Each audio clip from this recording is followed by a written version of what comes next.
जय श्री कृष्णा। आइए सुनते हैं श्रीमद् भगवद गीता जी के 14वें अध्याय का पाठ। उससे पहले दो पल प्रभु का नाम लेंगे। कृष्णाय वासुदेवाय हरे परमात्मने प्रणतः क्लेशनाशाय गोविंदाय नमो नमः। कृष्णाय वासुदेवाय हरे परमात्मने प्रणतः क्लेशनाशाय गोविंदाय नमो नमः। कृष्णाय वासुदेवाय हरे परमात्मने प्रणतः क्लेशनाशाय गोविंदाय नमो नमः। कृष्णाय वासुदेवाय हरे परमात्मने प्रणतः क्लेशनाशाय गोविंदाय नमो नमः। कृष्णाय वासुदेवाय हरे परमात्मने प्रणतः क्लेशनाशाय गोविंदाय नमो नमः। कृष्णाय वासुदेवाय हरे परमात्मने प्रणतः क्लेशनाशाय गोविंदाय नमो नमः। जय श्री गणेश। जय श्री कृष्णा। श्री परमात्मने नमः। 14वां अध्याय।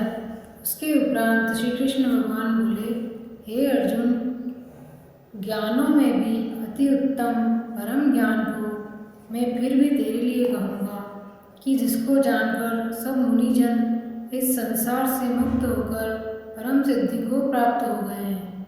हे अर्जुन, इस ज्ञान को आश्रय करके अर्थात धारण करके मेरे स्वरूप को प्राप्त हुए पुरुष सृष्टि के आदि में पुनः उत्पन्न नहीं होते और प्रलय काल में भी व्याकुल नहीं होते, क्योंकि उनकी दृष्टि में मुझ वासुदेव से भिन्न कोई वस्तु है ही नहीं।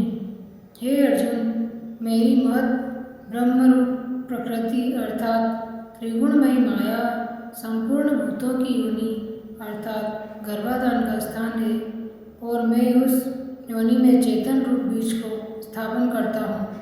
उस जड़ चेतन के संयोग से सब भूतों की उत्पत्ति होती है।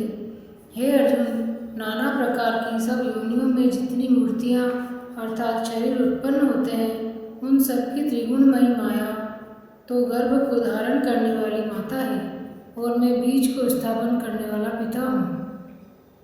हे अर्जुन, सत्वगुण, रजोगुण और तमोगुण ऐसे यह प्रकृति से उत्पन्न हुए तीनों गुण इस अविनाशी जीवात्मा को शरीर में बांधते हैं।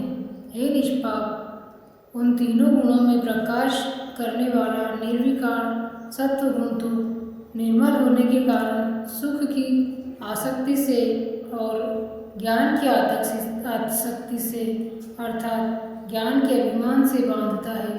हे अर्जुन, राग रूप रजोगुण और कामना और आसक्ति से उत्पन्न हुआ ज्ञान वह इस जीवात्मा को कर्मों की और उसके फल की आसक्ति से बांधता है। और हे अर्जुन, सर्वदेहाभिमानियों के मोहने वाले तमोगुण को अज्ञान से उत्पन्न हुआ ज्ञान वह इस जीवात्मा को प्रमाद, आलस और निद्रा के द्वारा बांधता है।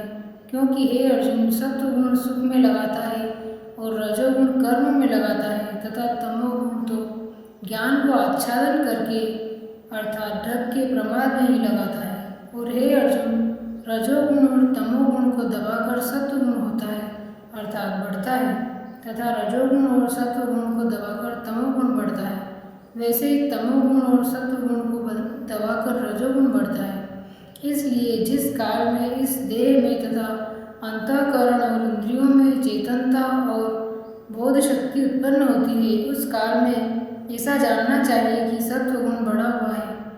और हे अर्जुन, रजोगुण के बढ़ने पर लोभ और प्रवृत्ति अर्थात सांसारिक चेष्टा तथा सब प्रकार के कर्मों को स्वार्थ बुद्धि से आरंभ एवं अशांति अर्थात मन की चंचलता और विषय भोगों की लालसा यह सब उत्पन्न होते हैं। तथा हे अर्जुन, तमोगुण के बढ़ने पर अंतःकरण और इंद्रियों में अप्रकाश एवं कर्तव्य कर्मों में अप्रवृत्ति और प्रमाद अर्थात व्यर्थ चेष्टा और निद्रादि अंतःकरण की मोहिनी वृत्तियाँ यह सब उत्पन्न होते हैं। हे अर्जुन, जब यह जीवात्मा सत्व गुण की बुद्धि में मृत्यु को प्राप्त होता है तब तो उत्तम कर्म करने वालों की मल रहित अर्थात दिव्य स्वर्गादि लोकों को प्राप्त होता है। रजोगुण के बढ़ने पर अर्थात जिस काल में रजोगुण बढ़ता है उस काल में मृत्यु को प्राप्त होकर कर्मों की आसक्ति वाले मनुष्यों में उत्पन्न होता है तथा तमोगुण के बढ़ने पर मरा हुआ पुरुष कीट पशु आदि मूढ़ योनियों में उत्पन्न होता है।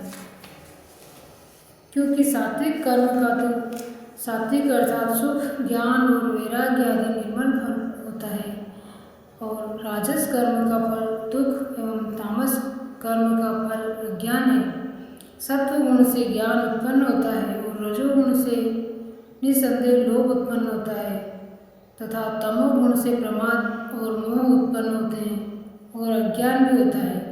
इसलिए सत्व गुण में स्थित हुए पुरुष स्वर्ग आदि उच्च लोकों को जाते हैं और रजोगुण में स्थित राजस पुरुष मध्यम में अर्थात मनुष्य लोक में ही रहते हैं एवं तमोगुण में के कार्य रूप निद्रा प्रमाद और आलस्य आदि में स्थित हुए तामस पुरुष अधोगति को अर्थात कीट पशु आदि नीच योनियों को प्राप्त होते हैं।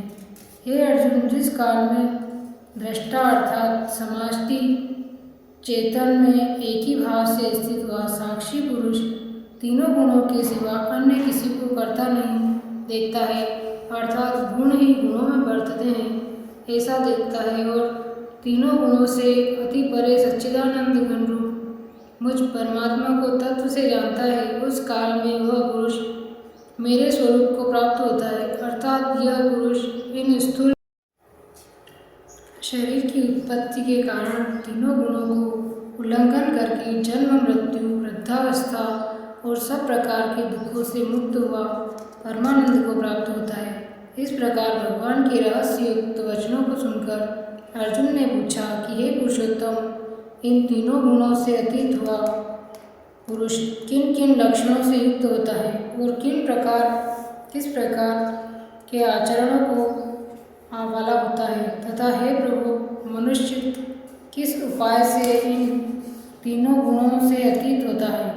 इस प्रकार अर्जुन के पूछने पर श्री कृष्ण भगवान बोले, हे अर्जुन, जो पुरुष सत्व गुण के कार्य रूप प्रकाश को और रजोगुण के कार्य रूप प्रवृत्ति को तथा तमोगुण के कार्य रूप मोह को भी न तो प्रवृत्त होने पर बुरा समझता है और न निवृत्त होने पर उसकी आकांक्षा करता है, अर्थात जो साक्षी के सदृश स्थित हुआ गुणों के द्वारा विचलित नहीं किया जा सकता और गुण ही गुणों में बरतते हैं, ऐसा समझता हुआ जो सच्चिदानंद घन परमात्मा में एक ही भाव से स्थित रहता है एवं उस स्थिति से चलायमान नहीं होता, जो निरंतर आत्मभाव में स्थित हुआ दुख सुख समान समझने वाला है तथा मिट्टी मिट्टी पत्थर और सुवर्ण में समान भाव वाला और धैर्यवान है तथा जो प्रिय और अप्रिय को बराबर समझता है और अपनी निंदा स्तुति में भी समान भाव वाला है